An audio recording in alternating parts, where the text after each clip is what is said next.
Assalamualaikum warahmatullahi wabarakatuh. Kali ini saya akan membawakan materi tentang pengertian hukum perdata. Apa sih hukum perdata? Hukum perdata menurut isinya dapat dibedakan menjadi dua macam, yaitu hukum publik dan hukum privat. Kata perdata berasal dari kata pradoto yang berarti bertengkar atau berselisih. Sehingga secara liturgik dapat dikatakan bahwa hukum perdata adalah hukum pertengkaran atau hukum perselisihan. Beberapa pakar mengatakan pengertian hukum perdata antara lain sebagai berikut. 1. Menurut Mr. L.J. van Apeldoorn, hukum sipil adalah peraturan-peraturan hukum yang mengatur kepentingan seseorang dan yang pelaksanaannya terserah kepada maunya yang berkepentingan sendiri. 2. Menurut Prof. M.R.M. Majors, hukum perdata adalah hukum yang mengatur hak-hak yang diberikan kepada perorangan atau individu, yang diserahkan sepenuhnya untuk menetapkan kepada mereka apabila ia akan mempergunakan hak-hak itu sepenuhnya dapat melulu memperhatikan kepentingan sendiri. Hukum perdata material di Indonesia. Hukum perdata material adalah peraturan-peraturan hukum yang mengatur hak-hak dan kewajiban-kewajiban dalam bidang hukum perdata. Sedangkan hukum perdata formil adalah peraturan hukum yang mengatur tentang bagaimana cara mempertahankan hukum perdata material tersebut. KUHP-DT yang berlaku di Indonesia sekarang ini merupakan turunan dari BW, yakni Kitab Undang-Undang Hukum Perdata yang berlaku di negara Belanda. Berlakunya KUHP-DT ini di Indonesia berdasarkan asas konkordasi atau asas keselarasan, yakni asas persamaan berlakunya hukum yang dasar hukumnya diatur dalam pasal 131 ayat 2 IS. Sistematika hukum perdata. Kitab Undang-Undang Hukum Perdata KUHP-DT yang menjadi salah satu sumber pokok hukum perdata terdiri atas 4 buku, yaitu buku 1 yang berjudul Perihal Orang, buku 2 yang berjudul Perihal Belanda, buku 3 yang berjudul Perihal Perikatan, dan buku keempat yang berjudul Perihal Pembuktian. Selanjutnya kita akan masuk ke materi hukum perorangan. Pengertian subjek hukum. Subjek hukum adalah segala sesuatu yang pada dasarnya memiliki hak dan kewajiban dalam lalu lintas hukum. Subjek hukum dibedakan menjadi dua macam, yaitu manusia dan badan hukum. Pengertian hukum orang adalah peraturan tentang manusia sebagai subjek hukum. Peraturan-peraturan perihal kecakapan untuk memiliki hak dan kewajiban untuk bertindak sendiri, melaksanakan hak-haknya itu, serta hal-hal yang mempengaruhi kecakapan itu. Kewenangan dan kecakapan bertindak.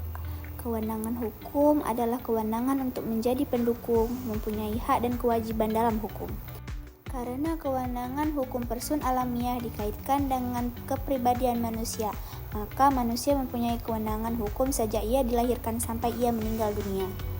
Akibat ketidakcakapan. Akibat dari ketidakcakapan, perjanjian yang bersangkutan dapat dituntut pembatalannya oleh pihak si tidak cakap, baik melalui wakilnya atau dirinya sendiri sesudah ia menjadi dewasa. Pengertian tempat tinggal atau domisili. Dalam pengertian yuridis, tempat tinggal ialah tempat seseorang harus dianggap selalu hadir dalam hubungannya dengan pelaksanaan hak dan pemenuhan kewajiban, juga apabila pada suatu waktu ia benar-benar tidak dapat hadir di tempat tersebut. Pengertian catatan sipil.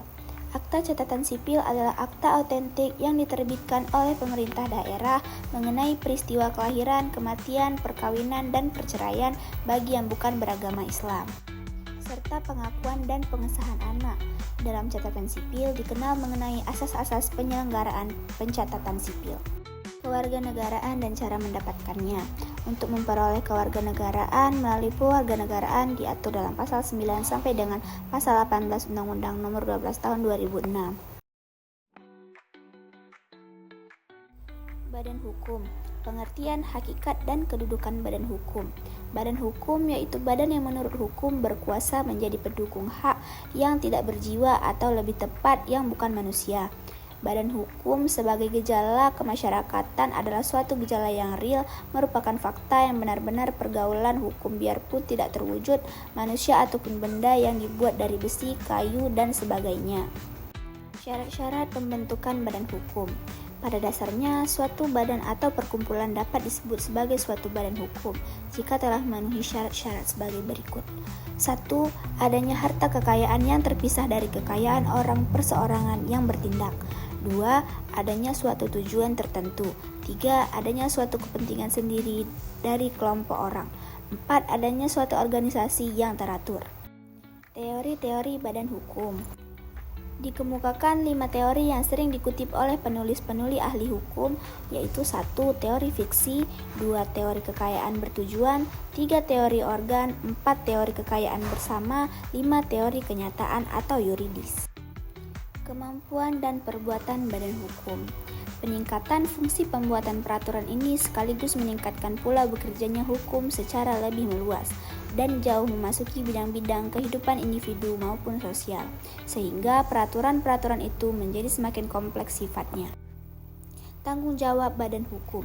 Tindakan badan hukum yang melewati batas yang ditentukan tidak menjadi tanggung jawab badan hukum, tetapi menjadi tanggung jawab pribadi organ yang melampaui batas, kecuali tindakan itu menguntungkan badan hukum atau organ yang lebih tinggi kedudukannya kemudian menyetujui tindakan itu. Dan persetujuan organ kedudukan lebih tinggi ini harus dalam batas-batas kompetensinya.